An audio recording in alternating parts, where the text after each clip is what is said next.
Hi, my name is sanikwa, and my pronouns are he, him. Yo, what's up? My name is ipeleng, or you can even call me Tobe.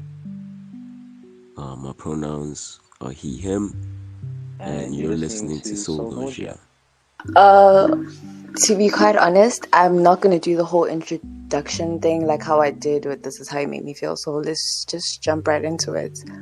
I asked you both to join this because like you're like in my short list of people who I think had good taste in music. So this episode, I Let's wanted, appreciate that. yeah. Shout out to you guys for real. Shout out. I just wanted to ask you guys, like, what are your top 5 sad songs? Let's just start from 5. Like, just say your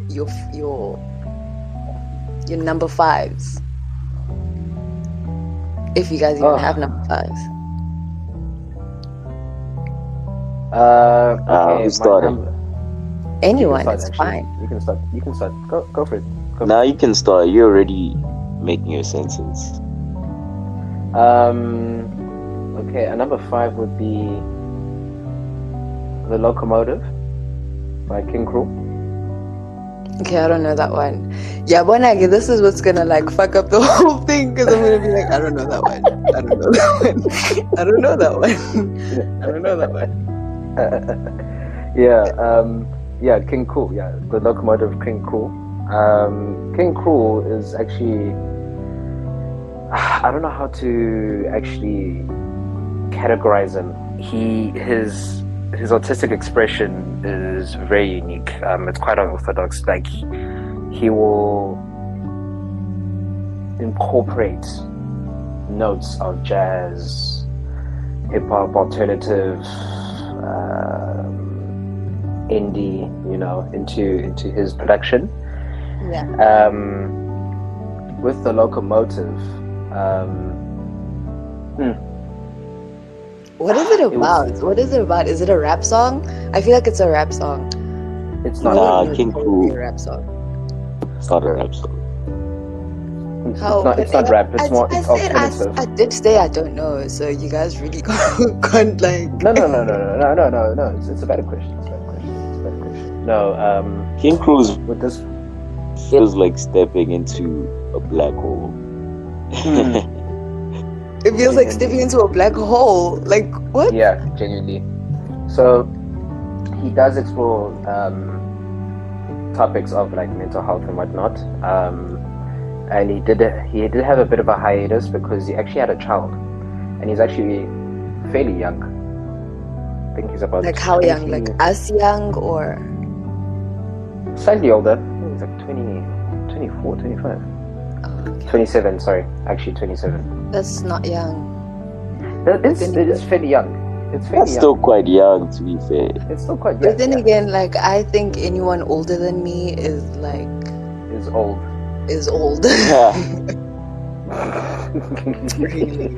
Okay, so wait. So is Locomotive like is this specific song like a song about mental illness or like something else? Maybe like a relationship, or maybe like it could be like even a platonic relationship or like a parent-child relationship or whatever. Like, is it about anything? Yeah, anything along those lines. Yes, so with the Locomotive, it's something of an individual sense.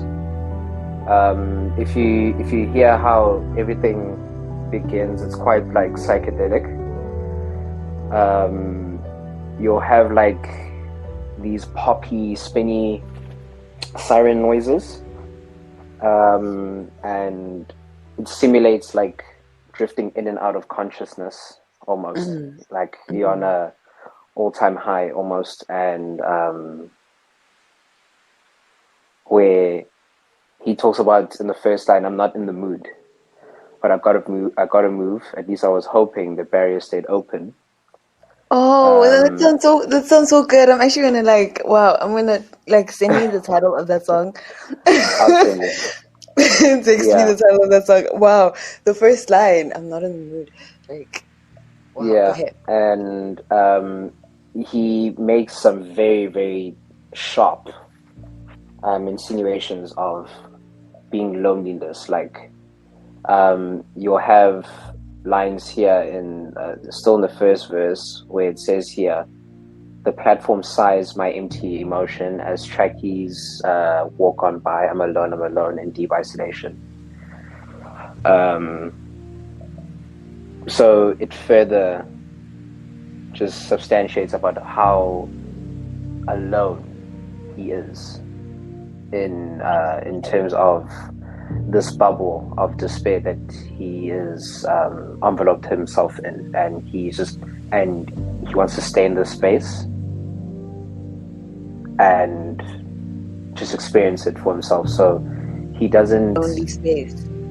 Yes, and because of his poor sense of will, to fight, he does not give him. He closes up all opportunities of finding hope for himself to find a better outlook on life, in terms of looking at the positives. That's what was so devastating about this particular track. I love the way you describe that. Right? You, like I feel like now I'm sitting here like really all the nice. songs that I came up with are so dumb. And like, how am I even gonna explain them? I'm like thinking like, oh my god. Oh, okay. Yeah, ipeleng, hit us. Man, the pressure is crazy. No pressure. Sanikwa just like no pressure, Doug. No pressure. So Kai told us like find 5. So I was struggling at first to find 5. Not just I couldn't find 5, but like because I was like thinking of so many things to pick. So I'm gonna give honorable mentions to Prom King by Sava and okay. Yeah. But anyway, so my list isn't necessarily in order. I'm just gonna name them like the way they are, just because I never had this is number 4. But the first song I'm gonna start with, let me start with this one. Let me start with The Book of Soul by Ab-Soul. I'm not sure if you guys have heard it. It's a good one. Ab-Soul. Oh, it's been a while since I listened to that guy. Yes. Okay. The first one I'll go with The Book of Soul. So that song, is basically about Ab-Soul talking about different things in his life. He basically compares his life to a chapter in the Bible, and he talks about different struggles in his life, like growing up, the disease he has that makes his vision get worse and worse and affects his skin. But majority of the song belongs to being dedicated to his relationship with his former girlfriend who committed suicide. The whole song, he's just talking about their relationship together, like from how they met and how she helped him get through school and to blow up. And she was an artist as well, and just like the relationship that they shared. And it honestly has one of the best lines I've ever heard on a song. Like I really love. It's a very emotional song throughout. You can hear the emotion in it, which makes sense. But one of the best lines that I heard was, "I never lied. I love you in a place where there's no. And I really love that line. And another one I really love is, "You said you love me. I said I love you more. And as much as I'd like to cower down and tell them I could you or fall off a fucking tower trying to find you, I looked you in the face and I told you nothing could stop me, not even you." I'm like, damn. Oh my god. You guys can't tell right now, but I'm like, you see that like face where like your mouth is wide open because you're just like in shock. Because wow, like whoa. Okay. And That's then very later interesting. on in the song, there's like a line where he says, um, they keep taking every way that I love away from my is next. And if they take away both those things, then I'm going out like Kurt Cobain. I still believe in Tense. God. We just never spoke unless you told me. But if you want to look at it that way, then hey man, God don't like me. I'm like, Oh, I'm like, I'm, word. I'm I'm sorry for like going, oh, but like that sounded really hard. Like other than the fact that it's mad depressing, it sounded really hard. It's like I really love that song because it's like the perfect balance between being emotional but also being like cold as hell. Like some bars are like so bold, like yo, like damn, it's cold as hell. But you Exactly. can still see the emotion underneath it. So It's, he really balanced it well. especially with Absol, he's been known to be talking about subject about the mind, you know. With if you look at his entire discography, how it came about, he always talks about like it's, you know, quote unquote woke culture, so like the pineal gland and all the, he talks about those things. So with control system and then Facts. long-term mentality in 2011, he expresses those topics of how to actually free the mind, how to break those barriers where just stay woke. Yeah, well, and one of those things, most important things, is being in tune with your emotions. And that's why I love why you actually brought up that particular song, where he was in tune with his emotions and expressed how he feels about a certain situation. Because not many people are prepared to actually talk about a particular subject like that. That subject right there is devastating. That Really is like likening love of your life. the love of your life to how they likening it to the death of Kurt Cobain, of how he actually killed himself. You know, he wasn't going through a fun time. So when you liken that, it gives us an impression that his love of his life was not okay in terms of their happiness. They had no form of prospect or they didn't see any chance for them to actually be saved. That's the main crux of the matter, especially with Absol. I think that's why I felt he made that song in the first place, to express of how dangerous it is about how dangerous people can think, you know, that they're not worthy to the point where they actually take their lives. Yeah. Most definitely. All right, Kaya. Let's hear your okay, so I love how I'm like, oh my gosh, you guys just put me on the spot, but it's my podcast. Like, girl, come on. The song that I thought of as like my number 5 had to be Green Starter by Dean Spencer. Okay.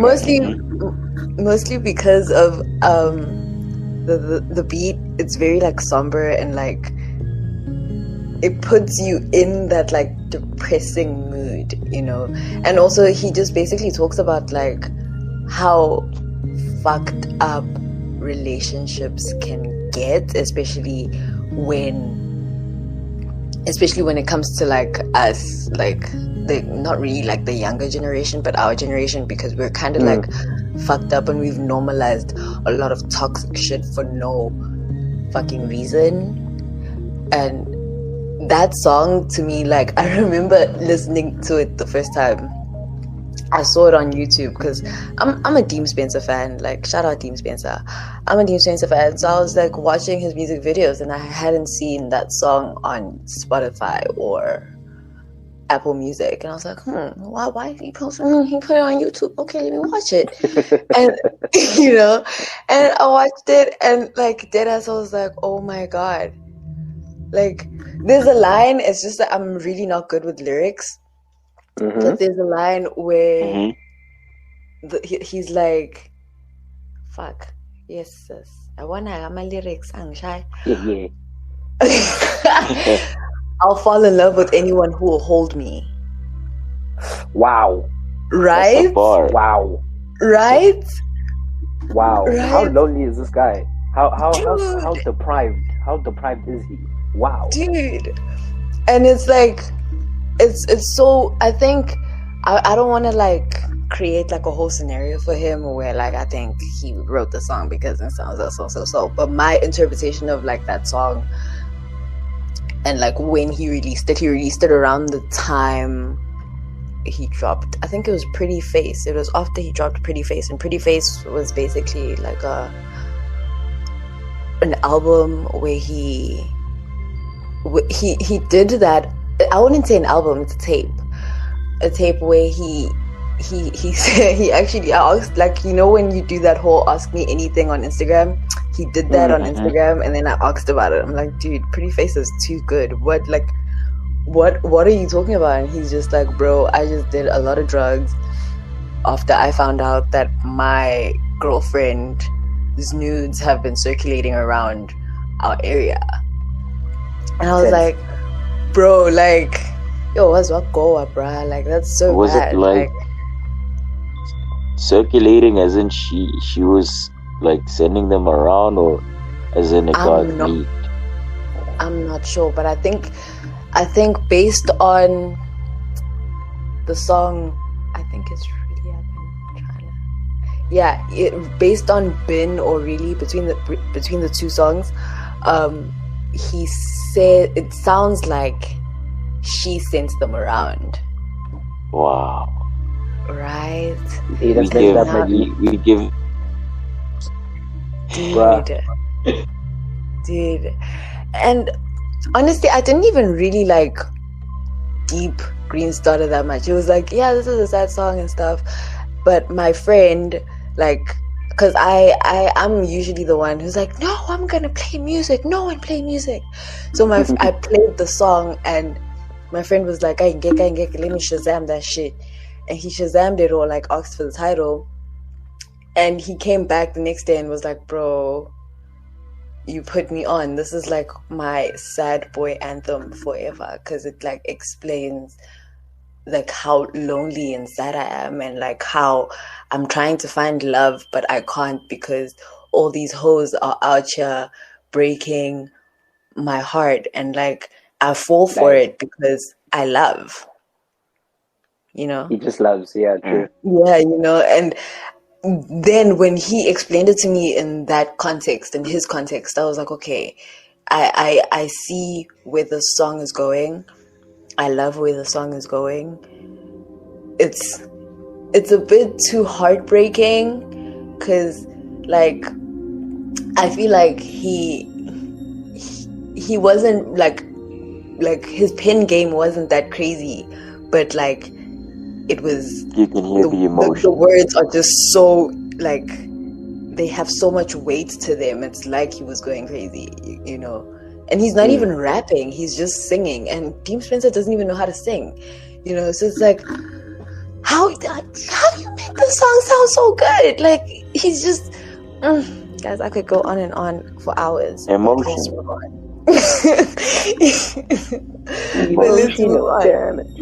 Funny enough, like, a lot of people's best work comes from pain. That's why sometimes when like I get my heart broken, I'm like, damn, I'm gonna write some crazy bars soon. Exactly, yeah. Case in point, Kanye West with 808s and Heartbreaks. Yeah, that's a classic example of how people get so in tune with their emotions that it compels them to make such painful as music and such emotional as music. especially when you see that with Index and Heartbreak. Like, I don't know how he was able to come up with those songs. I don't know. I don't understand how he was able to create those ideas in such a sophisticated fashion like that. Because when you look at the lyricism, the overall topic, it is not a fun time. Yeah, he was not having a good time. Yeah, he was not having a good time.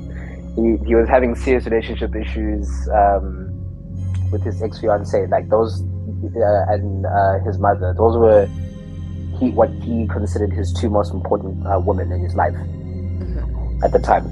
And 30 Hours, if you went into the life of Pablo, confirmed that, because that 30 hours was just a symbolism of how he drove from Chicago, I think it was from Chicago to a different state, just so he can see this woman in the hospital and everything. And he ended up losing her. Hey, and then yeah, no, not a nice time. Yeah, love is proper. Yeah, it is. It's pretty heavy, man. Like I'll speak on it soon on a different episode. You guys must tune in. We're like, I'm a lover of love, but like I feel like I'm basically the line between the lover of love and hate. I get what you mean. Maybe because I get you. And also, man, like I suffer from depression, so it's like pain is something that I'm used to. Numbness is something that I'm used to, and it's like Sunny would just say fun. I'm on the same boat as you, fun. He's like, oh, that sounds fun. But yeah, like I experience pain almost every day, and when I don't, it's like, in a way, like I don't, like, this is gonna sound worrying for most people, but like I miss it. But that's just my depression. My depression wants me to. Exactly. That's why I said fun. It almost becomes not, I don't want to say a drug. It's a very dangerous word to use, but it's something it's a routine. Yeah. That you don't want to break out of. You know? It becomes so habitual for you. Yeah.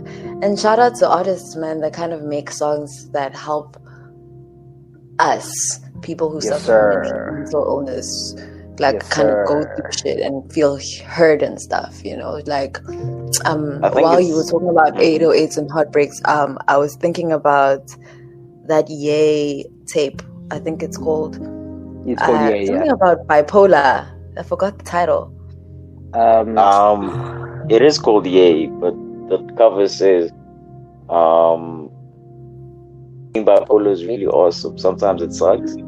Yeah. Something like that. No, it's I hate being bipolar. It's awesome. It's awesome. Yeah, and I didn't even listen to that tape. It was. It wasn't crazy, but it did have. It wasn't crazy, but it was like. Please remember, he was like, I watched Genius. If you didn't watch Genius, then boo. I watched Genius, and like the making of it, you could kind of tell that he was in a state where he was learning and understanding and accepting his mental illness and trying to not grow from it, not really grow from it, but like be a better person despite of it. He outright. I think it's always great seeing like artists do that, actually, like just kind of improve their, I don't want to say their situation, but like, how they feel and how they're living. Be really depressed, and you can tell in the music, and then you can see, okay, this person's actively getting better. Obviously they still have whatever mental illness they have or problem they have, but the way they're tackling it, you can see some growth almost. And that shit can be really wholesome sometimes. No, it is. It is really be inspiring too, especially to creatives with mental illness, because sometimes you just like, I'm not gonna say I am a creative, but I am a creative. You know. You technically are. Yeah, technically. Don't downplay yourself, man. And I like you get like artist block, you know, because your emotions are just so like down bad. Like you're so down bad you can't even like do shit. And artists like in a way they remind you, it's bro, I'm down bad too, but look at the beauty I got out of being this down horrendous. You know? The down battery. Nah, makes sense. Yeah, you know. Alright, so Yeah, no, it makes sense. okay, let's hear the fourth songs now. Ooh, okay, let me go first. My fourth song. What was my fourth song again? It was a Janae Aiko song, but I could be lying. I wrote down my list. You guys know about like my situation with my phone, so that's literally like making me. Sorry, I don't know what your situation is about your phone. May you please tell the public what is the situation about your phone?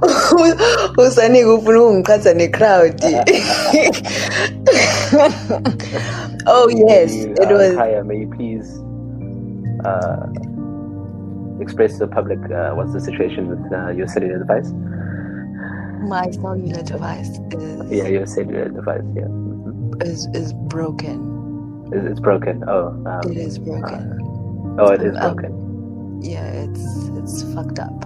But my fourth song, actually, I lied. It was the Weeknd song, "Echoes of Silence" from the tape Echoes of Silence, but the album trilogy.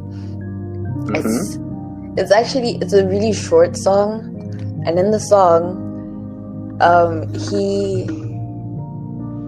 he's basically like begging a woman to stay with him for the night because he's begging a woman to stay with him for the night because he's lonely, and she's not about that vibe, you know.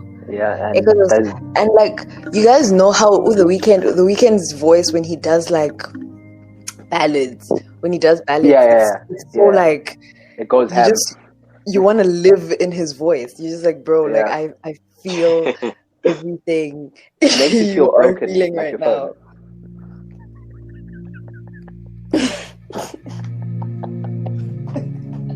Nah, I dig that. You know, and like I don't know, but it's something about him doing ballads that just like it's like, dude, like you did not have to go so hard like that, you know, like. And also there's that line, what's the line, like something about, you did say you weren't best with the lines. Yeah. It's girl, you're such a masochist. And it's like, bro, how'd you know I'm a masochist? I'm a masochist. You know, if you guys don't know what a masochist is, then like fuck off, because I'm not about to be fucking Oxford Dictionary right now. For the listeners, a masochist is someone who enjoys pain. Usually, sometimes it translates to sex or sexual interaction. You know, like liking pain when that's happening. But like the BDSM apparently stuff. It stems from people who think that they are deserving of that pain. So psychologically, ipeleng is just throwing shots at me, like, boy, like that's exactly what I be thinking every day of my life. I'm just defining, you know. I'm just defining. Yeah, no, I get it. But yeah, like, and that line to me, it spoke to my it spoke to my emotional masochism, because I often do things that make me feel pain, like e.g. self-harming, you know, or like putting myself in toxic situations, knowing damn well that this situation is toxic, but I just want the thrill of the pain, you know. And that song, it like, I felt like the Weeknd was speaking to me about like guys, I feel so dumb right now, but like that song to me was like how do I explain it? Like it pushed me to understanding how deeply depressed I was or am. You know, because I think the album dropped like 2012, if I'm not mistaken. I think 11, 12, around that time. Yeah, around that time. But I didn't listen to it until like he dropped Beauty Behind the Madness, because I started fucking with him from Beauty Behind the Madness. I was like, okay, this nigga's cool. And then I went back to Trilogy and I'm like, oh no, this nigga is the one. He's the one. And like listening to Echoes of Silence, I realized, damn, like he did a lot of drug abuse and wanted love and seeked for like company through drugs and women and promiscuous. Oh Jesus, I'm not even gonna say that word because I might say it wrong. Because I might say it wrong. But, no, we don't judge. It's fine. It's not your English is not your mother. It's fine. Don't judge. It's fine. We don't judge. I'm a black person. Okay. I'm a black person. You're a black person. I'm a black man. Yes. But yeah, anyone else? Let me go. You know, I made a playlist of this. You know that. Oh, you must send it. Send it. Yeah, send that through. Link that shit. So you're listening to each song, and you're just like adding them as each person names. Yeah, no, like literally, I literally put myself in the situation, like deliberately, like I just beat myself up properly with these playlists. I don't know if my first song. Okay, I didn't really make like a list per se in terms of like top, like from 1 to 5. Yeah. But a song I would love to mention is "Nowhere to Go" by Earl Sweatshirt.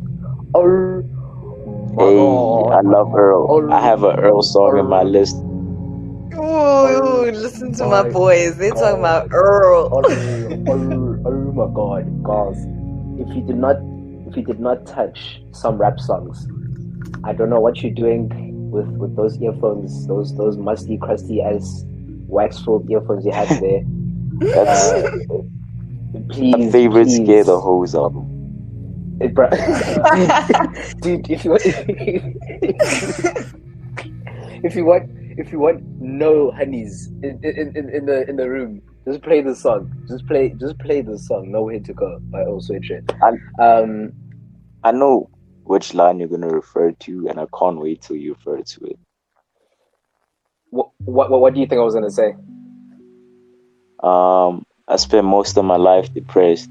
Only thing on my mind was dead. Mine was dead. Didn't know that my time was trying to redefine this shit. I redefined myself. You did. Yes, exactly. So with this one here, bearing in mind in the beginning of so Summer of Socks came out in 2018, and then 2019. Oh yeah. So the beginning of that year, he actually lost his father. His father passed away. R.I.P. Earl's dad. Yeah, he died of natural means. His father was actually a poet himself. He was actually a poet. So South African too. South African too, exactly. Shout out. No, he's South African. He is actually South African. He then was going on a bit of a hiatus, and then some rap songs were just released, like. And when I first listened to it, I remember he also released that single with Navy Blue. What was it called again? I know which one you took. Yeah. There was this particular single that he had, Lament, another good track.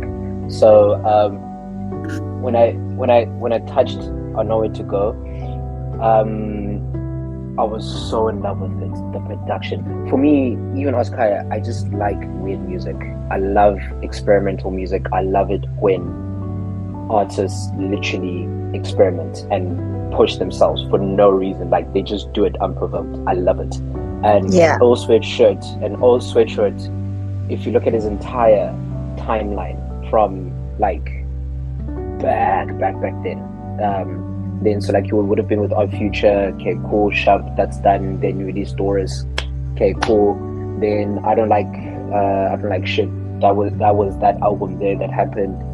And then when some rap songs came after that, 20, I think it was a 2015-14 effort. It was a 2015 effort. I don't like shit. He completely changed his demeanor of who Earl Sweatshirt was. Like, if you've seen how he is a jokester. Like, if you watch the Loiter Squad and everything, He's on Twitter. He's one of the funniest niggas, dude. He's one of the funniest niggas. So when I Don't Like Shit came out, I never really expected for him to actually be so, I don't want to say medieval, but just so dark. So dark. He's just dark. He's just being dark. And then with some rap songs, he matured from that. You know, in those space of like 3 to 4 years, he's maturing from that. Like, he's genuinely not going through a fun time. When he expressed his sentiments here with this particular song, Nowhere to Go, like, where he's like, I don't know where I can start. Like, he says, yeah, every nigga that's tripping around served me as a reminder that I gotta watch my step. I keep it quiet as kept. Yeah, I think I spent most of my life depressed. Only thing on my mind was death. Didn't know what my time was next.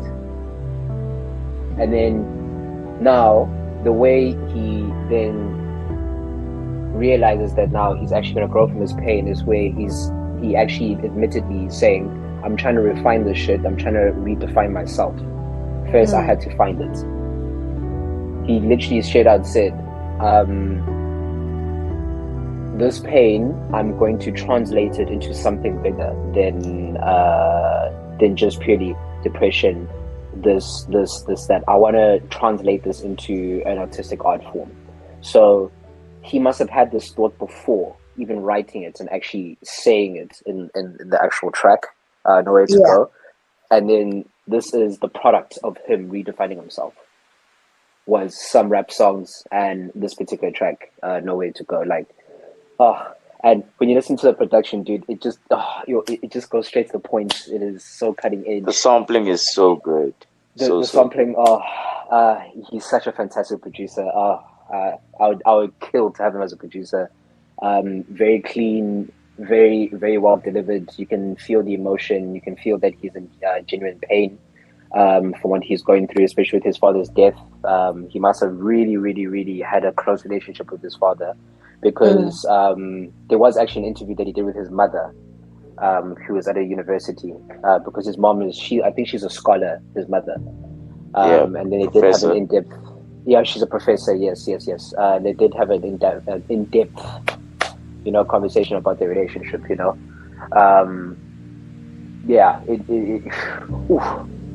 I listened to that song, I immediately had a glimpse, just a glimpse though, because I can't fully understand what he was going through at the time of what he was actually feeling. It was pure and utter despair. He was genuinely lost.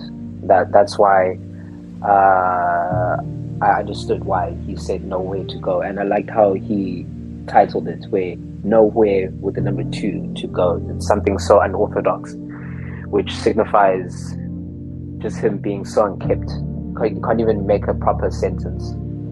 I love how sanikwa like over analyzes like the songs, and it's like the way he analyzes it, it's like you see it and you're like, bro, whoa, bro, and you make, I don't know, main facts.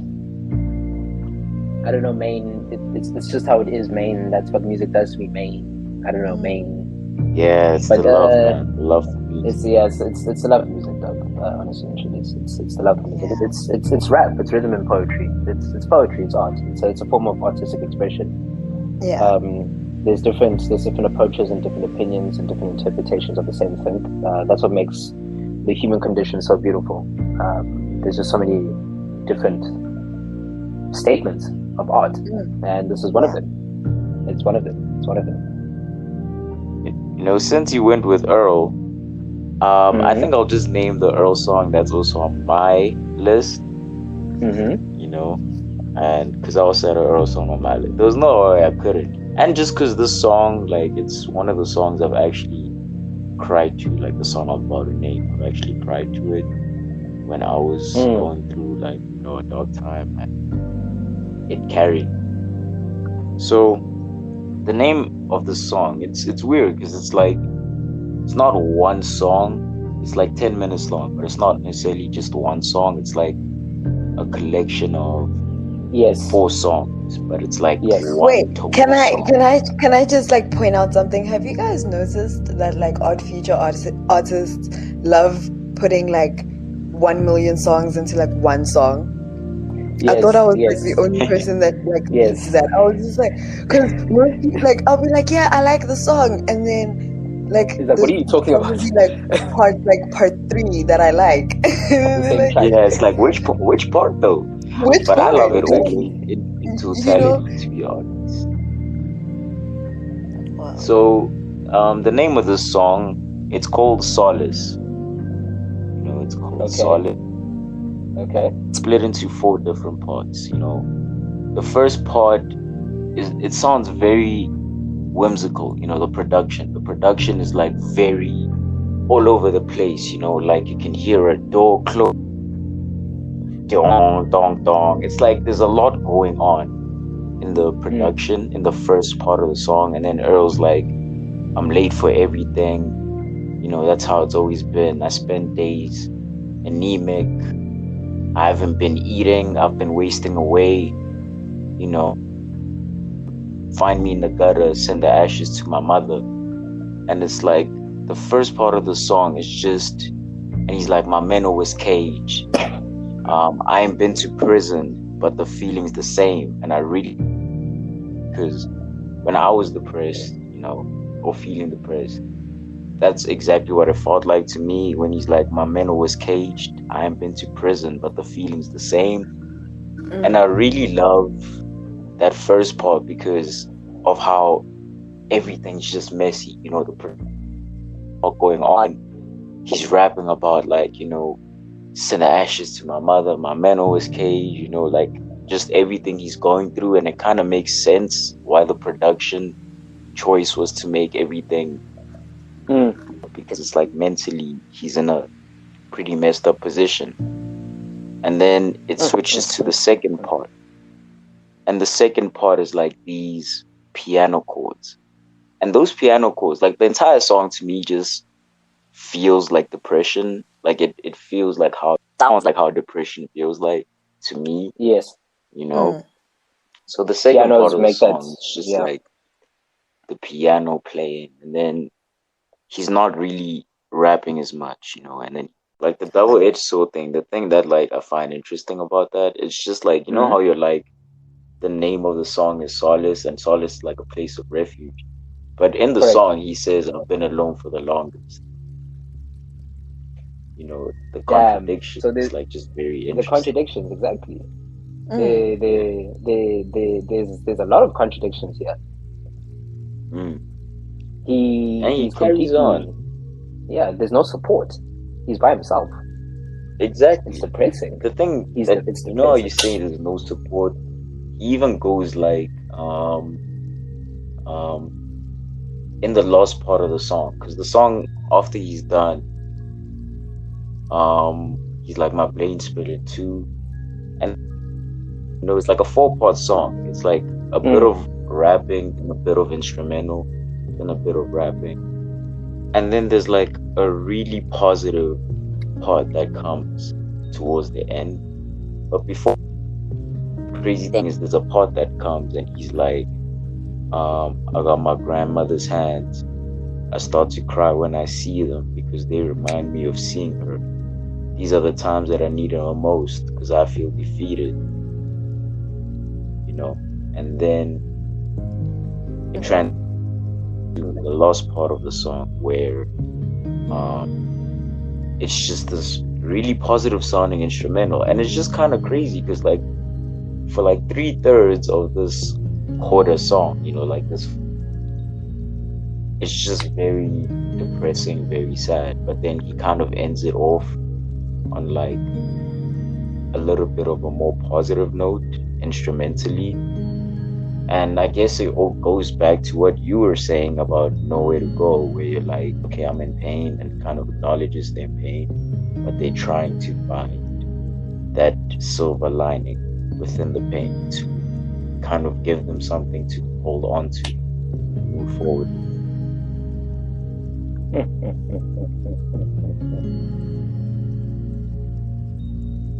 I've always went here. But yeah, Like you just, you know. I feel like you just shut us up, and now we're like in our thoughts.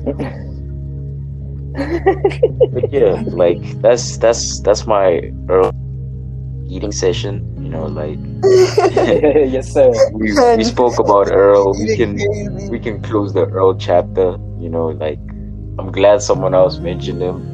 I wasn't dick eating alone.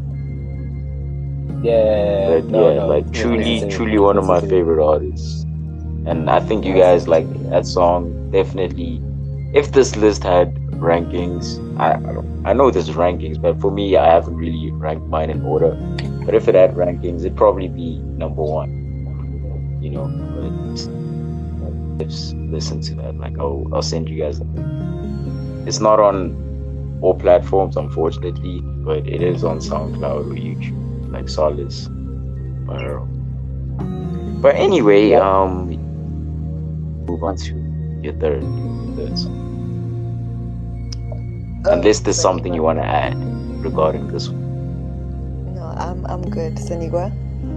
No, I'm feeling good. I'm feeling good. Yeah, I only- ipeleng. Yeah.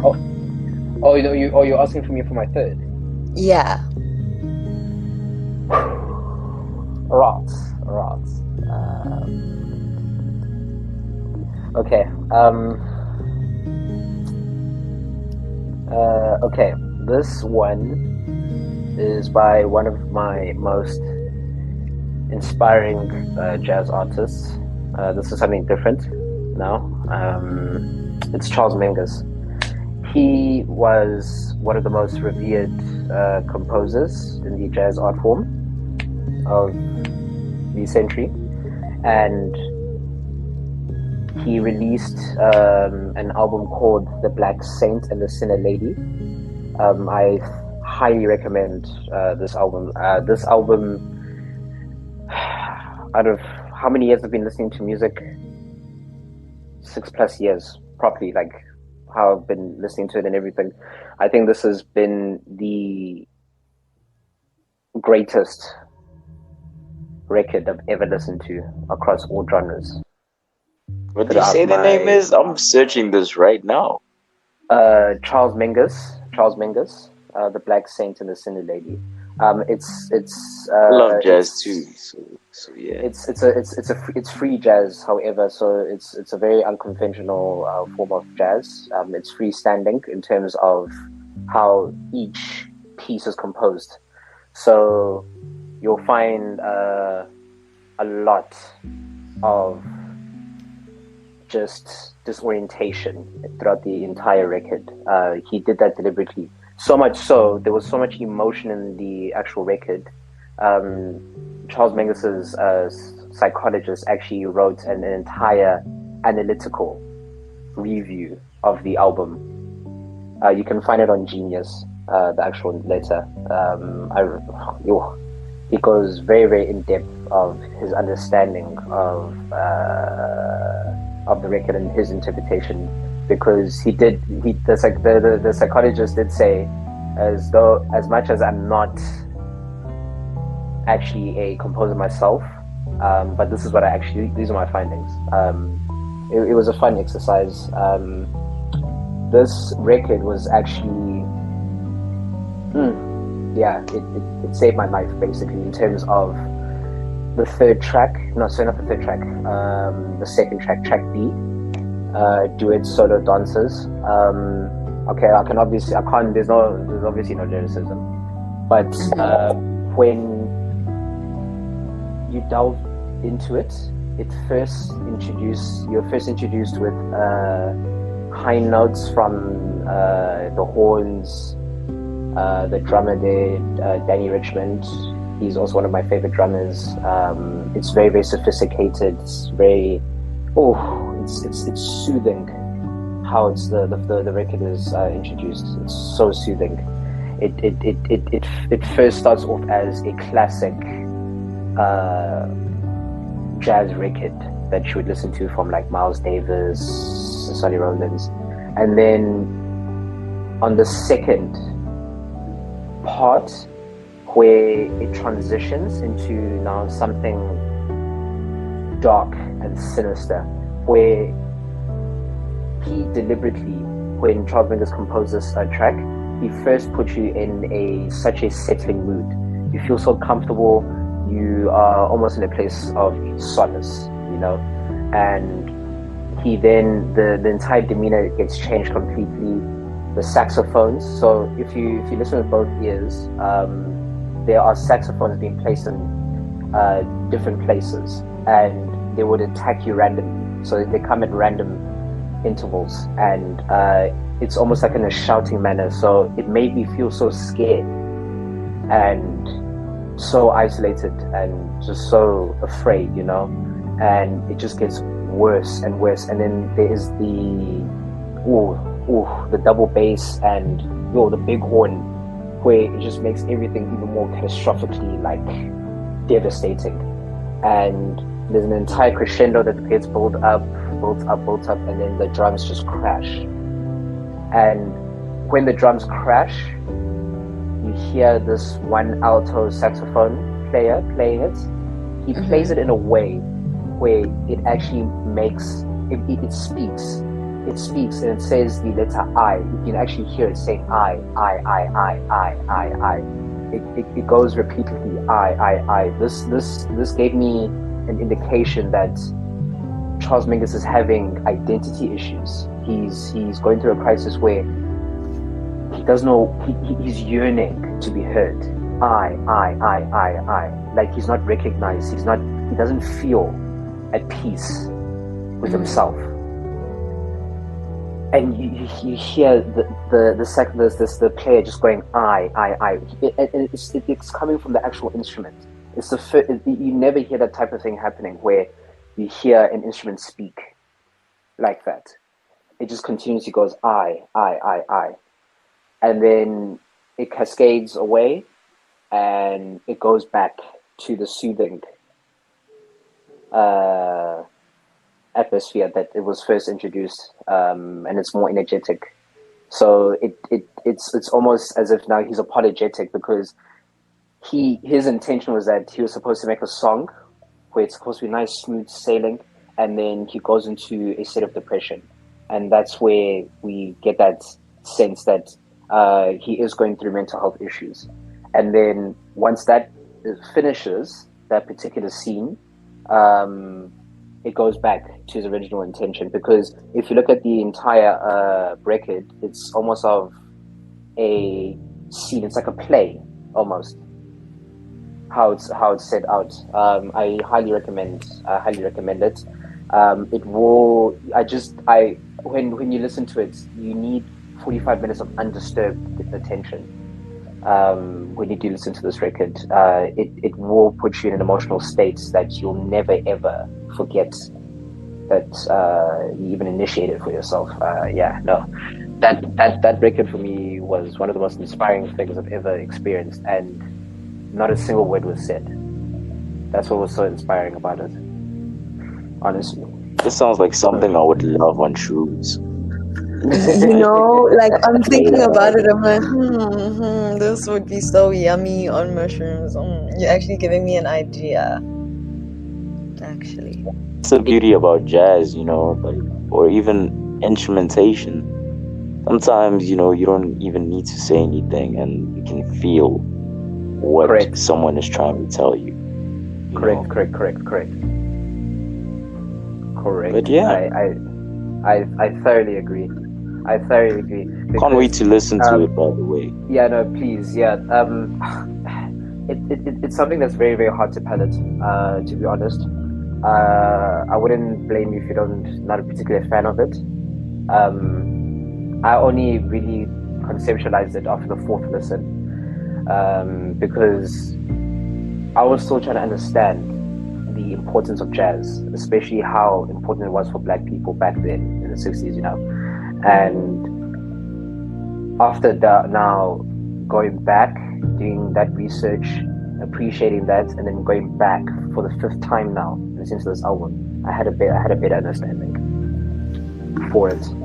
It does take time to accept what has been made with this particular record.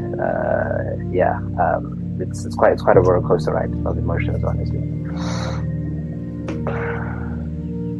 But yeah, I fuck with that. That's dope as hell. Definitely gonna get back to you regarding it. Please do. Okay, there's a song that like and I feel like if my friends listen to this, they're gonna be like, "Of course they said this song. Of course they said this song." Let's hear it. It is "Everything Is Shitty" by Jerry Paper. Okay. I don't know it. Yeah, I actually like. I was studying with my friend. We both study like different things, but like we just like being in the same room and studying together. And I was playing music, and I was, how Spotify like has some of the best mixes. So it does. Yeah, that app is amazing, bro. So it came up, and it's actually quite a funny song because it's like very funky. It's very like it's indie and like. It's quite like funky. It has this like dun, dun, yeah, because he collaborated with Tyler the Creator, so he has like more uplifting, fun, groovy. Yes. Yeah, and the song basically is about he's just expressing that everything is not okay. Like yes, sir. Like nothing is grand. Like nothing is grand. Like. Yes, it's like nothing is fun right now. And there's a line where he's like, "Joy is fleeting. Everything is not okay." And then he like repeats "everything is not okay" like over and over again. And his voice is very like deep, and it's like, So it just sounds like the song is like dragging you down, but like the beat is also like, dun, dun. So you're like kind of conflicted. You're like, am I supposed to be sad? This beat is hitting though. I love that song. My friends and I think it's a bad omen because every time we play that song, things just don't go okay. Things don't go okay. But like, what happens every time you hear it? Like, it'll play, and then our day all of a sudden just like something bad happens. Like. I can't even really like express it, but something bad will happen. Like maybe, like maybe like we won't. I don't even know. But something bad, just not like something bad, like someone's like sibling dies or something, but like like something that kind of hurts us emotionally happens, and then you just like play that shit, bro. Everything is not all right. Things are not all right. And in the background, there's like a squeaky voice that goes, "Things are not all right," and it's like over and over again. And it's like, bro, things are just not good right now. But this song is hitting, like it's so hard. Yeah, that's like the bad day song. It's like a it's like a banging. It's like, let me jam this. Yeah, like you could be feeling like shit, and it feels like you resonate with it. You're like, bro, like I hear this, and you kind of like laugh at how bad things are. In a way, it's comical, but it's also like sad because of how terrible things are just going in Jerry Paper's life in that song. And he basically repeats the same thing over and over again. Things are not all right. Everything's not okay. Like, everything is shitty. Everything is shitty. And I honestly, guys, like, I love this song so much. Like, I could cry. Like, it's so dumb, but I hear it. Like, like it's things are not all right, man. Things are not all right. Things are not grand. But yeah, you guys should actually listen to that song if you're like really sad. I added it, and I'm like, I'm definitely need to listen to this. You know, like, you could be having the worst day, but play that song. In a way, you'll just laugh at how like things are not all right. Things are not all right, you know. Yeah. And of course, I want to say like 2 songs. Well, of course, I'm gonna add Frank Ocean. I know I shouldn't because in a way I'm kind of beefing with Frank right now. Why? But, Beefing with Frank Ocean. Okay, I'm not beefing with Frank, but like I'm beefing with someone who used to like Frank. So in a way, yeah. Oaks. Yeah. Okay. So are they tied for Kind third? of These 2 songs, or is the Frank one basically. like the second? The front one is the first one, of course. Everything is shitty. White Ferrari. Oh, fuck. The ultimate sad boy anthem. You see that one? Oh, that's the ultimate anthem right there, nigga. Bro, actually the whole Blonde album is like it just makes me wanna, okay, I almost said He's going through for real. You know, like, but it sounds beautiful, you know, like it really does sound beautiful. The whole album. Yeah. It's like, damn, you're in a bad relationship, but like your voice is amazing. Keep it up. Oh, I could write a book about Endless and Blonde. Oh my word. Hey, that guy's a genius. Oh wow, that guy's a genius. He's such a fucking genius. Oh, he is such. So what is it about White Ferrari, Kai? White Ferrari. I listen to it a lot when I go through like breakups and stuff. Specifically for that line where he goes, "I care for you still, and I will forever. That was my part of the deal," something like that. And I was like, it just makes me feel like, dude, like it's so hard to like care about someone, but you're like deeply hurt by them, but you know you can't stop caring about them because that's, in a way, it's something that you promised to them and you promised to yourself internally that like you're gonna do. You know, and soon as like all your love and respect and care too is like shut on, you kind of still have no choice but to feel like you owe them or you owe yourself that much to still care, because it's a journey that you started and you have to finish it.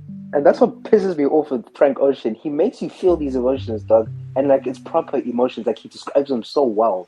I don't know how he does it. It pisses me off every single time. That's why I don't listen to his music that much. He pisses me off. He's just that good. He's just that good. Yeah, and in a way, he articulates them so simply, like so simplistically, but it's like you feel it. You feel it. You're like, bro, like. Oh my days, dude. Oh yeah, no, dude. So stupid, man. Hey. Frank Ocean is making us like sad boys for no reason. Yeah, like, bro, that's why I'm glad he's not making any more music hard right now.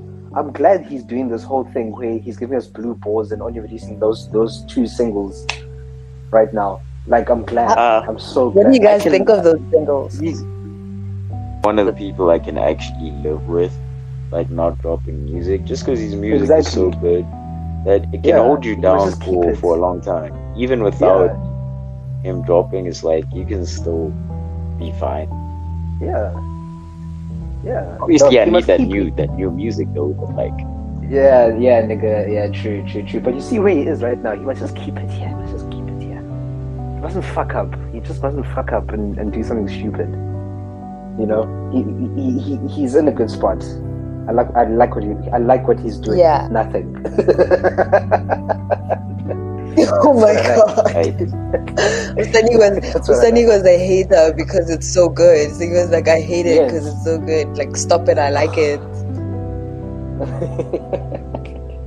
It's So an interesting paradox here. Your question, yes? So my third and my second, since my third one is, I'm gonna give you guys a hint what my third one is. Shoe pillar.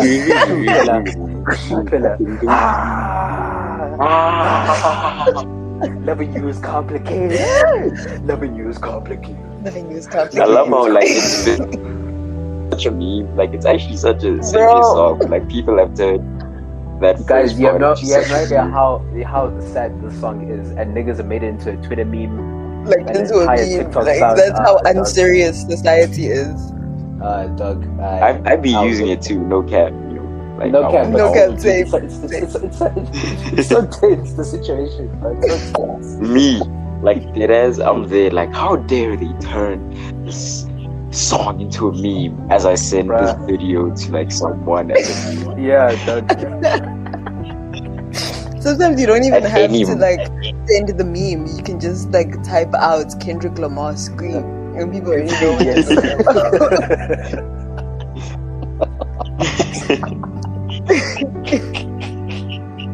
Oh, shout out Kendrick, man, for that one. Yeah, new album coming soon. You know the dog. But yeah, You by Kendrick Lamar. I don't. You guys want me to dive deeply into it, or what? You should. It's so important. It's such an important. It's so important that even the entire album To Pimp a Butterfly is so important. Please delve in, sir. Please. Okay. I'll talk about it in context of the album, but also just in context of what it means and what it means to me. The nigga album. In context of the album, it's like I think it's the biggest low in the album. Like the biggest low where Kendrick, of course, like he's at his lowest, and he reveals, that like he's been feeling suicidal.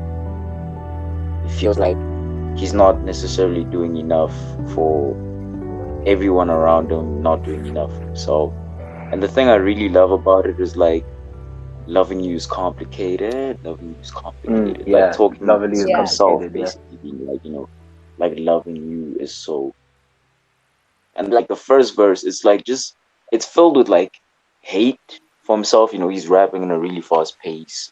He's like criticizing himself. But it's not necessarily emotional yet. The first verse, it's like a rant. When you're really angry at yourself, really frustrated, it's like he's ranting. Like, you play shame when you steal. And you feel like you ain't shit. Feel like you don't feel confidence in yourself. Like telling himself, yeah, man, like what the hell's wrong with you? And then it flips to second and the third verse, where even instrumentally you can hear the production kind of change from being so fast paced to like these slower paced saxophones, because it's trying to show you, okay, we've went through all the anger, now it's like truly in the despair. Because even with things like depression, things like mental health, it usually starts off with anger. It starts off with you being really frustrated, really angry, and then you feel everything crashing down. Feels like a breakdown. Yeah, you just get so tired. Now you're actually really sad. You're just tired. You don't even feel like screaming anymore. Now it's just like every. And then in the second verse, and drinking his alcohol throughout, and it's like as the song Exactly. progresses, Yes. you can hear him like getting more and more drunk as he's speaking. You can hear the And so bottles slurred. moving around, and you know, it's like he's crying. And he's like, "I should have killed your ass long time ago." And he's even blaming himself for things that he had no control over, just because, Yeah. you know, sometimes you just do that. Like, you blame yourself even for something you had no control over, just because you think, I'm this different. I should have been there. I should have done that. It's like you just place so much blame on yourself, even if the blame isn't always deserved. And, you know, you're like, I'm fucked up, you know. I should have killed your ass long time ago. And you can hear, like, the bottle clinging around. He's really embarrassed, you know. He's like, now the world knows I'm hiding a suicidal weakness. Because you feel real embarrassed that, you know, you're having those kind of thoughts. Because you think... Yeah, and also because he's like a public figure, he can't really afford to show weakness. Yeah, people look up to him. Use it like that. But even like as yourself, like as like Kai, as you know, sanikwa, you know, like you still feel a bit. I think just because of the way the world. I mean, nowadays it's better, but like the way shames mental health, you know, or like not necessarily. We feel like it's something we have to keep discreet, you know, like it's not normal to be like, hey man, I'm feeling suicidal. That's not really a normal thing to do. So when you feel that way, it's almost like you feel like you should be embarrassed about it, so you like try to hide it. So I really like that element of it. Him drinking like throughout, just because I could relate to that. Like when I was really, really low, like I thought I could just like drink it away, you know, like it'll make me feel better, and then you kind of realize drinking it away is kind of empty. It's not really doing anything. Yeah, it's not fulfilling at all. Yeah, like you have to like find a different way to deal with it first before you know, fixing the problem. Then but anyway, we are not promoting drug abuse, but drugs are also psychedelics. Don't do kids drugs. Fair. Don't do kids drugs. Don't do kids drugs. Don't do kids drugs. But yeah, like I just really love that song, even from a production standpoint. It's fantastic. And the way like he would, you know, the first verse, how he was rapping it, like he would just shout randomly, like it was so haphazard, and it was so cool. Oh my god, he's such a good performer. Oh, he's such a good performer. He's such a good performer. He doesn't even have to be on stage to perform. He can just perform through your earphones or your AirPods or whatever. Facts, apparently, like when you perform the song, he like told everyone in the room to like switch off all the lights and like everyone to like close his eyes, and like he performed the song like with the room like dark as hell, everyone with their eyes closed, just so no one could see like him and see his like face and how he's doing it, like actually feeling those emotions. Yeah. And the crazy thing is like the album goes straight from You to Alright, which is such a contrast, but it shows, you know, like you're at that lowest moment and then you realize we gonna be alright. Exactly. Yeah, you know, like and remember, might not be alright by now, but like we gonna be alright. Exactly. And remember how he had the song before You, I, where it talks about self-love. But then now in You, he's talking about self-hatred, self-loathe. He's going through a state where he's not even confident in himself, and he's going into his vices of quote unquote drinking and whatnot. So like we've established here, and just blurting out whatever he has in his mind because he's just so drunk, he's so tired, and he's just so depressed. Like the contrasts, oh wow, yeah, it was proper imagery. It was he painted a very good picture. Yeah, he painted a very good picture of despair. It was a very, very good painting. Very, very, And very then well my executed. second choice is a song called Comet by someone called Z Ultra. This is a rap song. Hey, sorry guys. No, it's cool. It's cool. It's cool. You're a rapper Favorite yourself. genre. So It's my favorite genre. I like other genres as well, but I just feel like there's something about rap where they play with the words so much that I just like, you know, you can feel more. But anyway, there's a song called Comet by Ultra, and I really like that song. You know, it's like it goes like, it starts off like, nights I don't even want to sleep. Slight chance I might just dream about you feeding my lunch. I'm supposed to talk about my feelings, but the hurt is too deep for me to relive, and the herb is too good for me to resist. And I'm like, damn, this nigga's spitting. This is Damn, nigga. spitting. like I'm bopping my head right now. I'm like, this is going in hard, man. And like he's like mingling with my demons, but I don't mind anymore. And then he's like, put my problems in a song, hoping I don't pay for it, you know. And he's like, dog, this living shit's a lot, but still I give it what I got. But that's the line I really like the most. Like, dog, this living shit's a lot, give it what I got. But there's another part that I really like. He's like, I don't even know, same wish in every penny in my wallet, but alone, missing what I never really had. So I don't even know. Just cause the time when I heard that song, it was like when I was like, I was in like a situation with someone, you know, and you know, that person, they weren't necessarily mine, but like we ended what we had, you know, just because I think I was at fault why it ended.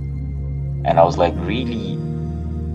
And it doesn't even just apply to that one person. I feel like it applies to like so many relationships I've been in, or like situations I've been in, where it's like missing what I never really had. You know, like if someone wasn't yours, but like you still miss it, you know, like officially yours, or like just an issue. And it's like he talking about so many things in that song that I can relate to. He's talking about life is a lot, but I'ma still give it what I have. You know, life is short. You know, like woman problems, and I'm like, yeah, like this nigga, he rap, proper rap.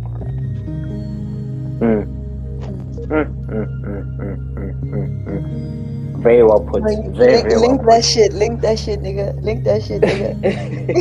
I'ma link that. Link it. That's very well put, Doug. Yeah. I don't know. Sanikwa, your turn. Go, Zani, Guys, go. now it's gonna get even more hectic now. Oh fuck, guys! You see this thing? Jesus Christ, bro! Oh my God, Oaks. So Wash a so, prophet. whatever main. I actually had a hectic debate with myself, because I had to figure out which is number 2 and which is number 1, and I highly recommend, and at the same time not recommend, to listen to these 2 songs because they will mentally fuck you up. They will literally fuck you up. For example, I ended up putting this as number 2. It's called Knees by Injury Reserve. I love Injury. Is it off the new album? The new album, yes. So I'm not sure if you heard Grogs did die. Yeah, I know the one of the members passed away. Yeah, he passed away. Yes. So if you understand that context, you'll realize how saddening that is, because he was like one of the lead artists there in the group. Yeah. Injury Reserve. Knees. Oh my god, the lyricism is so devastating. Okay, let me just give me 2 seconds. With knees, it talks about it's the similar demeanor to Nowhere to Go. It is a place where there is just pain. It is a place like all I know is just pain. Everything is pain. I wake up pain, I sleep pain, I eat pain, I shit pain. Everything is just pain. So like it first starts out with a sample from Black Midi, one of my favorite alternative rock bands. They're new age. So the first line goes, "Knees hurt me when I grow." And that's a tough pill to swallow. The reason why it's a tough pill to swallow is because I'm not getting any taller. Knees hurt me when I grow. So that means it hurts for him to grow. He hasn't fully released himself from this pain. He's not growing from it. Yeah. Even if he were to progress, he still goes through pain.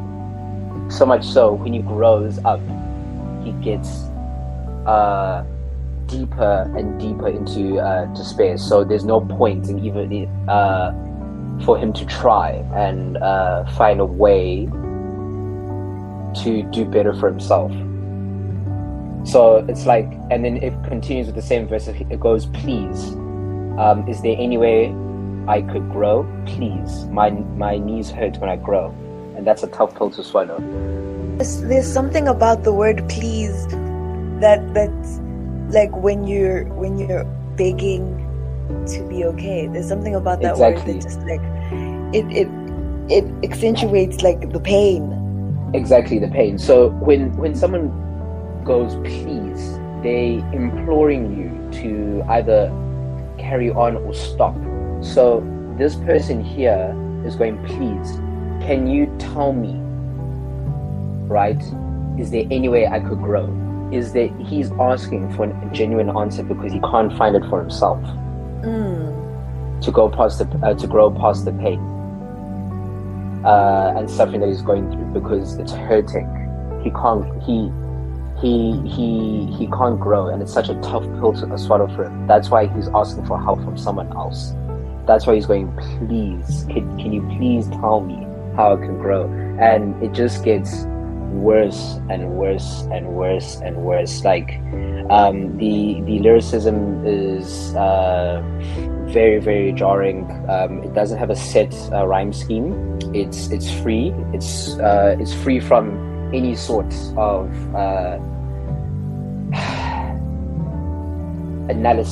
opportunity to analyze about the rhyme scheme and everything, because it's supposed to be a more of a performance of just how painful it is. And what makes it even more painful is that they actually added in a verse from the deceased member of the group that they were able to retrieve. They were able to add it in, and he makes it, because you know how Groggs is, like, he's a big dude, so like he made a joke where he goes, "Shit, I can't even grow no more, well, at least not vertically, but all these bottles that a nigga been killing got my stomach a little bit lower than it's supposed to be. So he's actually making a joke out of it now. That's how much pain he's going through. So where he says here, "I'm not growing no more, at least not vertically." So he's just playing on how he's a big dude, so like he's growing sideways, you know. So, but if you listen to how the song goes, it's a very, very imposing piece of work. The production is aggressive. It's supposed to attack you and your mental health. It does not give you any opportunity to think positively.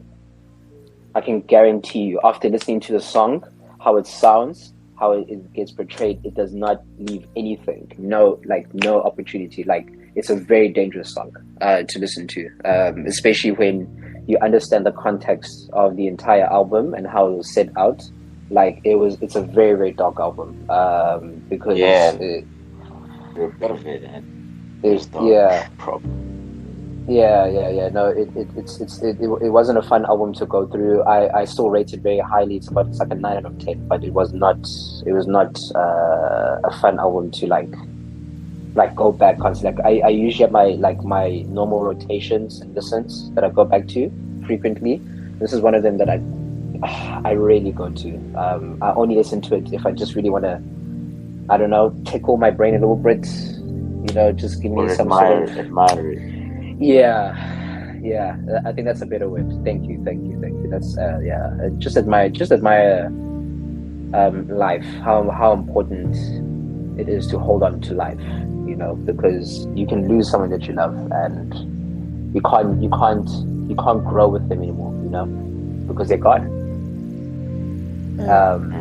And it's such a painful thing, and it's a deterrent. We can't run away from it.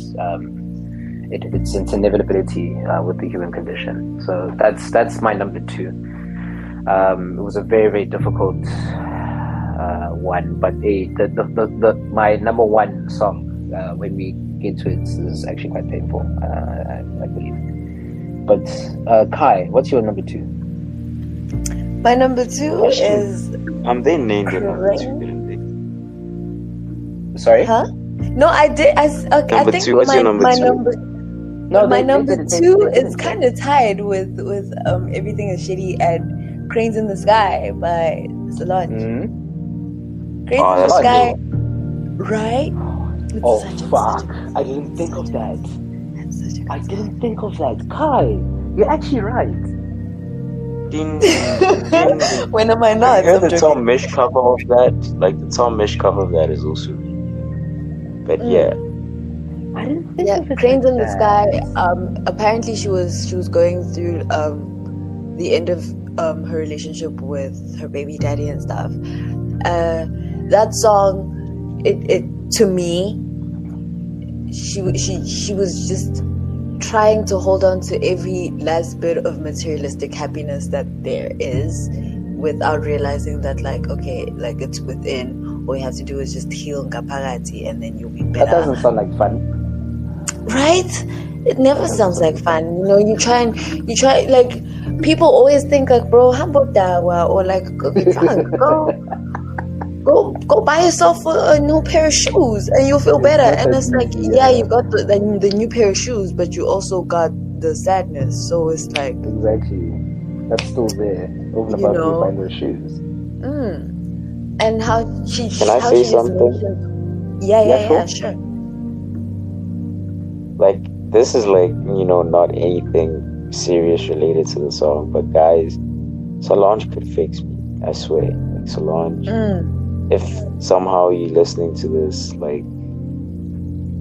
please, anyway.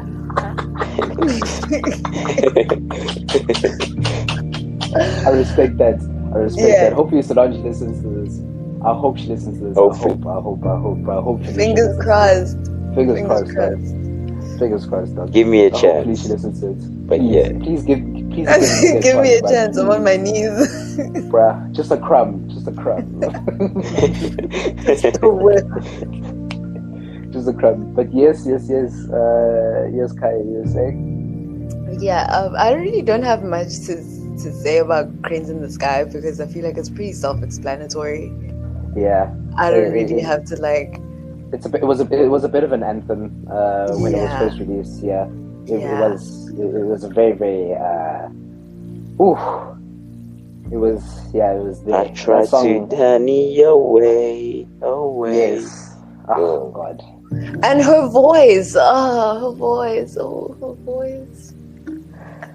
Wait, actually, let me ask ipeleng this question, because can you remember we had this conversation with Letters on the Queue with about Beyonce and Solange. Oh yeah. Man, you trying to get a nigga in trouble here.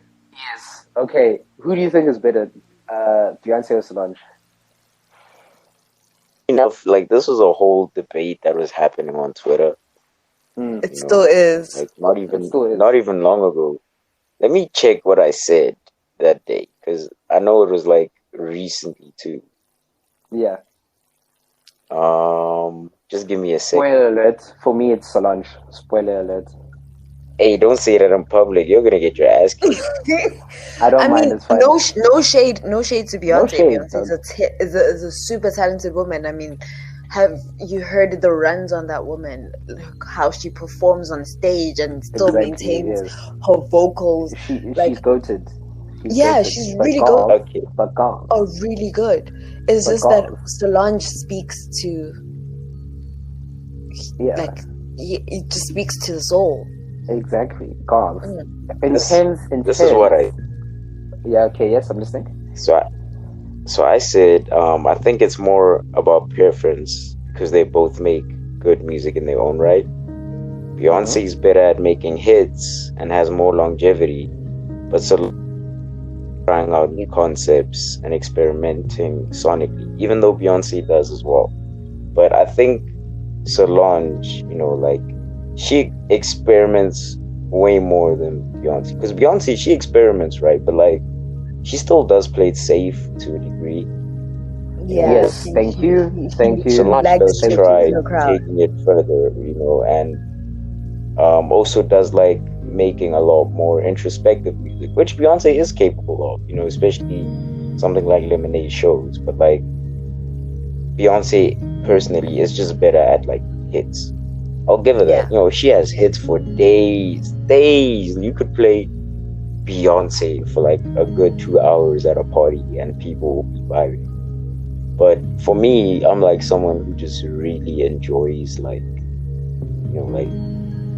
music, just listening to it and seeing artists try things that they've never tried before. Not that Beyonce doesn't, because you don't have longevity without trying new things, but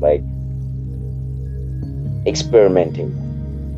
So for me, I prefer Solange, but respect to Beyonce whatsoever. Yeah, we still love you, Beyonce. Yeah, Hive. Don't come for us. If you're listening, Hive, don't come for us. Don't come for us. No, it's fine. I can have it. Hey, dude, anytime someone says they prefer Solange, Beehive on their ass like this. They fucking find your address. You just see bees in the comments. You see bees in the comments. And then it's just chirping, dude. It's so late. Yes. So what's your number one, Kat? We're running out of time. My number one is Love Song 1 by The Internet. Shout out The Internet. I love that band. I love that band with everything. They make great music. Yeah, what an amazing. I love them. I prefer them as a band, when they make music as a band rather than individually. Solo acts. Yes, true. Yes. Matt Martians makes. I know you love Matt. Yeah, I love me some Matt. Every day, they out here posting Matt Martians on their status. Yeah, dude. They always post on their status. Mad Martians. I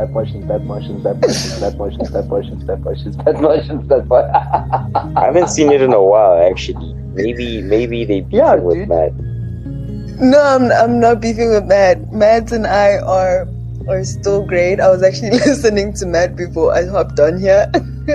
Oh, Matt. okay, cool. If you're listening, Matt Martians, please give my nigga Kai a chance. They're still waiting for you. They love you. Please give them a chance. Please give me a chance. Why is it your Yeah, love song 1 by The Internet. That song, it's a very really somber I think it's piano-ish type vibes song. It's from their first album, Purple Naked Ladies. That song, I love it mostly because it's a breakup song. It's a breakup song, and it's really short. It's 2 minutes long, and in the song, it's because you know how Sid has this soft voice, but like when she tries and sings in a Mhm. high note, you kind of like feel the pain, and she does that in the song. That song, it helped me go through like a really, really like tough breakup, and not like a romantic breakup, but it was a breakup with my best friend, you know. And in the song, like the song actually starts out with, "What happened to make you start to hate me?" And it's like, that's exactly how I feel, because it's like, I just want to know what happened to make you hate me. Like I just want to get it, you know. And there's a part in the song where she just goes like higher. I think it's towards the end of the song, and she sings like a lot higher, and it's like, you know what, I'm there, and you feel the how sad it is to go through a breakup. Like, breakups hurt, guys. Friendship breakups hurt, and that basically, for me, it explained how much pain I was in at the time. I was really not okay. It was like the worst thing I'd ever gone through, you know. I'm assuming it wasn't fun. It was not fun. I'm assuming.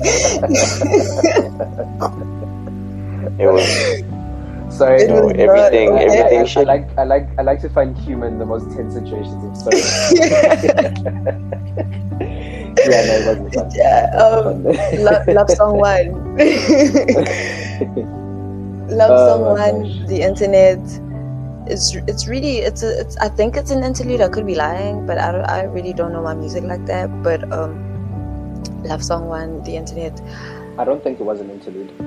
Yeah, but I have such a real emotional tie to that song, because it reminds me so much of her, and it's like, you know, there's so many unanswered questions, and to be quite honest, all it is that as much as I love you, I just want to know what happened, and how can we... Do you ever think you could get those answers?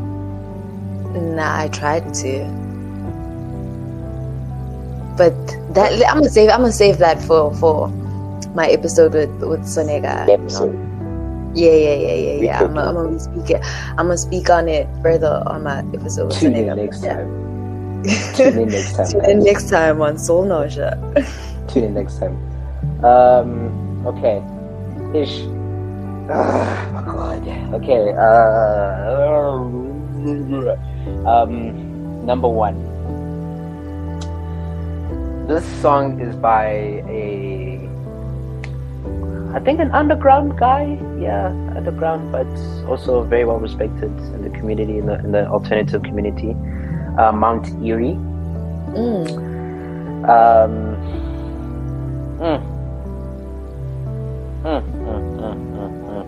The album that this song is sourced from is called "A Crow Looked at Me." That should give you an indication of the tone. A crow looked at me. That's what it's called. A crow looked at me. The song is called "Real Death."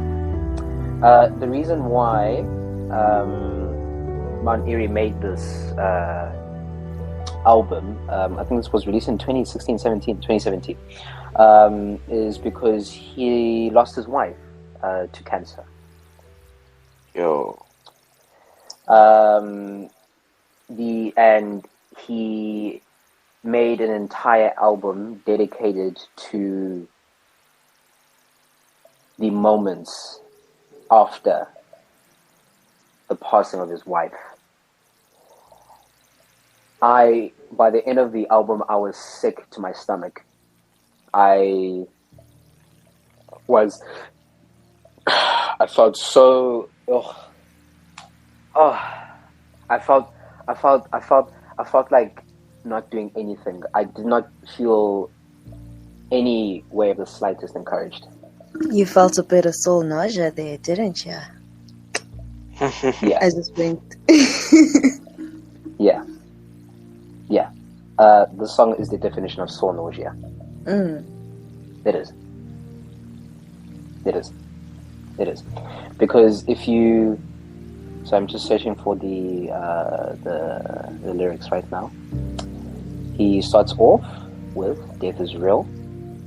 Someone's there, and then they're not, and it's not for singing about. It's not for making into art. When real death enters the house, all poetry is dumb. When I walk into the room where you were and look into the emptiness instead, all fails. My knees fail, my brain fails, words fail. He's just given up. He lost his wife.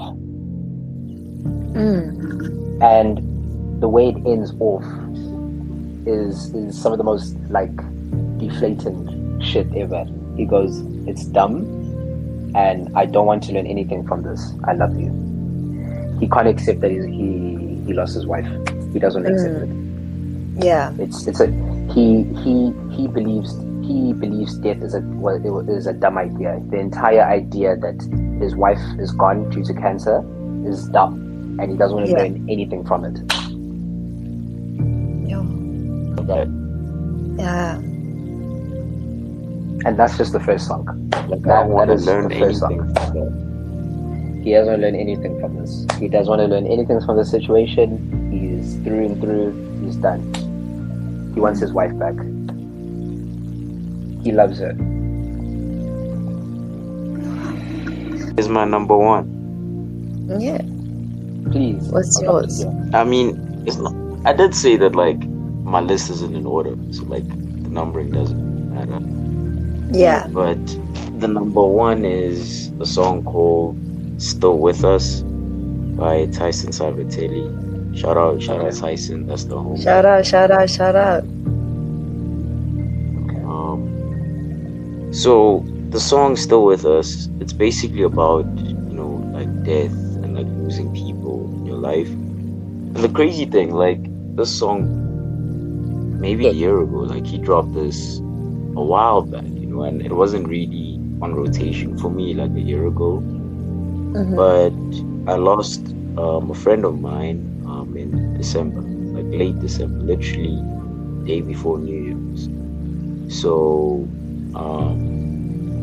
I started listening to the song, and then it's just stuck with me since. Like every time I feel like I miss my friend, I just listen to the song, and the song just kind of helps me.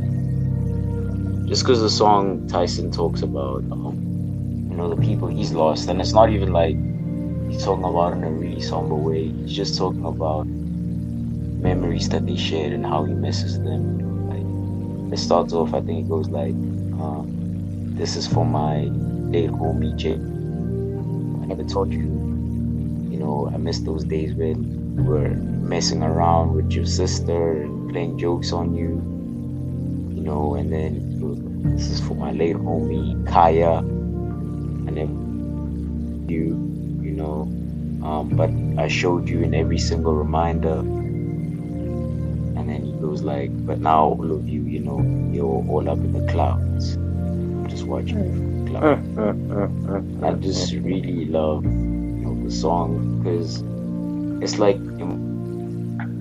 it's emotional in a different sense. You know how usually like songs about loss and songs about death, usually it's people talking, venting and talking about how sad they are, and in the song it's like he is talking about how sad he is, but it's not really mainly about that. It's just mainly about him trying to cherish the memories that they had, trying to remember the moments. It's like now when I listen to it, I think about how I also just miss my friend that passed away. How I also just miss the memories that we shared. So it's like I can look back at that. So that's what I really like.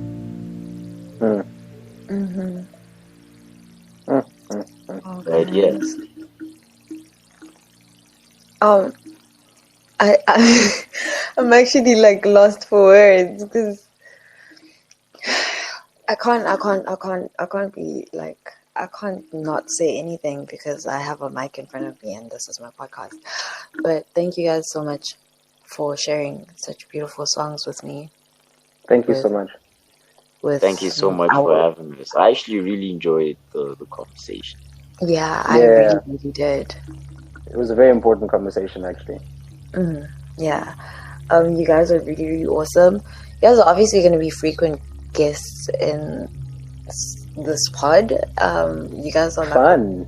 Basically part of the family now. Mm-hmm. You have to link me to that podcast, to that playlist because okay, cool.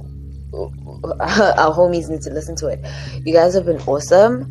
Thank you. Ipeleng, you dropped a song not too long ago. It's really, really good. Yes, sir. Shout out to you. Thank you so much. Shout out to I you. appreciate it. And I know it's your first track of the year.